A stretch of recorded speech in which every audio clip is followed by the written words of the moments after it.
एक बाप की भूख हृदयस्पर्शी कहानी।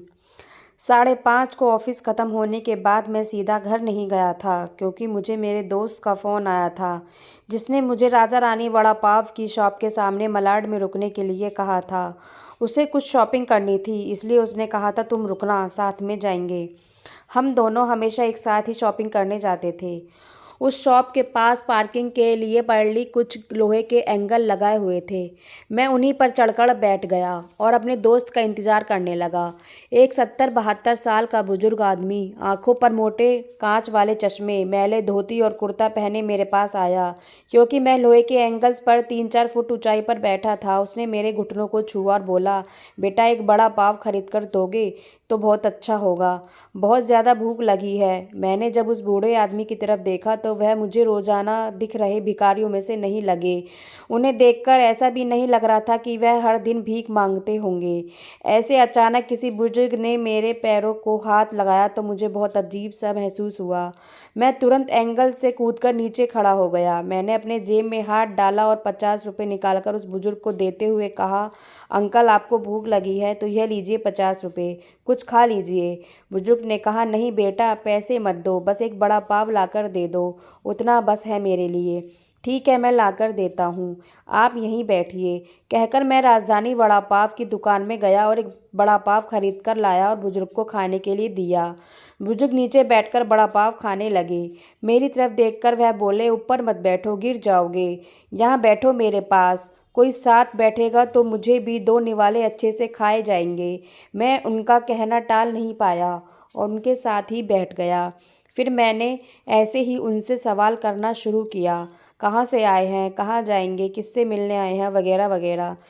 मैं नागपुर से आया हूँ, एक छोटे से गांव में रहता हूँ। यहाँ मुंबई में मेरा तुम्हारे जितना उम्र का एक बेटा है, एक बड़ी कंपनी में इंजीनियर है, उससे मिलने आया हूँ। 2 साल पहले उसकी शादी हुई, लव मैरिज।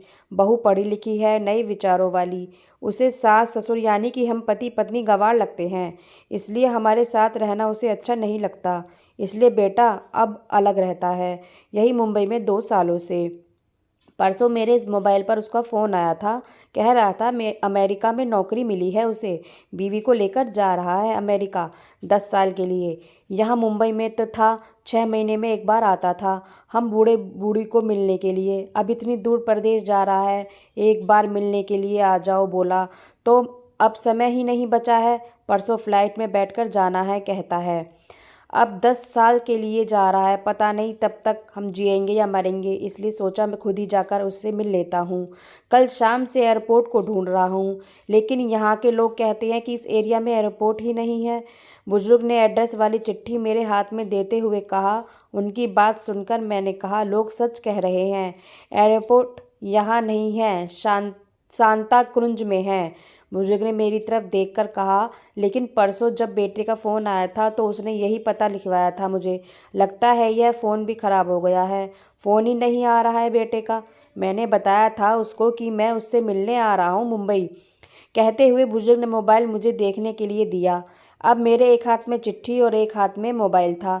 मैंने मोबाइल का बटन दबाकर देखे, मोबाइल अच्छे से चल रहा था और मोबाइल में नेटवर्क भी पूरी तरह से आ रहा था।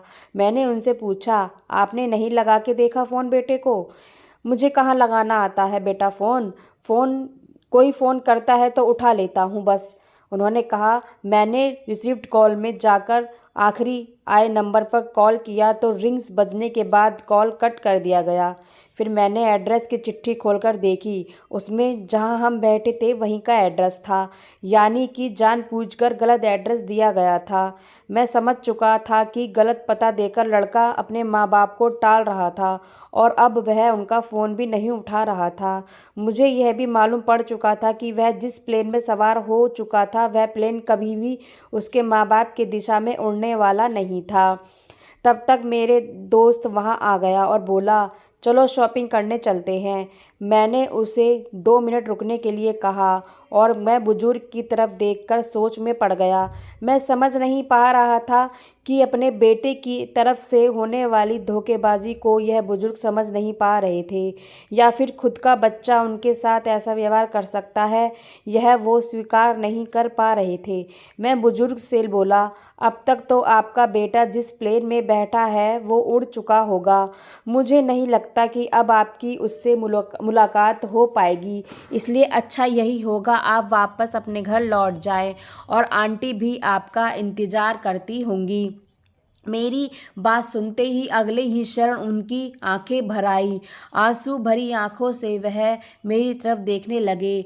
घर जाने के लिए भाड़े के पैसे देते हुए मैंने उनके हाथों पर हाथ रखा और पूछा, अंकल, मैं कब से आपके हाथों में यह डब्बा देख रहा हूँ, क्या है इस डब्बे में? मोतीचूर के लड्डू हैं, मेरे बेटे के पसंद के, उसकी माँ ने भेजे हैं उसके लिए, खुद बनाकर, बुजुर्ग ने कहा। किसी खंजर से मेरे दिल को चीरकर मेरे अंतःकरण को लहूलुहान कर दिया हो, ऐसी मेरी हालत हो गई थी। मैं निशब्द होकर बुजुर्ग की तरफ देखता रहा और वहीं बैठा रहा। चल ना, देर हो रही है, मेरे दोस्त की आवाज़ कानों में पड़ी तो मैं होश में आया और ऐसे ही उस भीड़ में उसके पीछे पीछे चलने लगा। घर पहुंचकर आधी रात तक मैं सो नहीं पाया। रह रहकर एक ही सवाल मेरे मन में उठ रहा था। एक बड़ा पाप की भीख मांगने वाला वह बेचारा आदमी भूख से बेहाल होने के बावजूद भी अपने साथ लाए उस मोतीचूर के लड्डुओं में से एक लड्डू खुद नहीं खा सकता था क्या?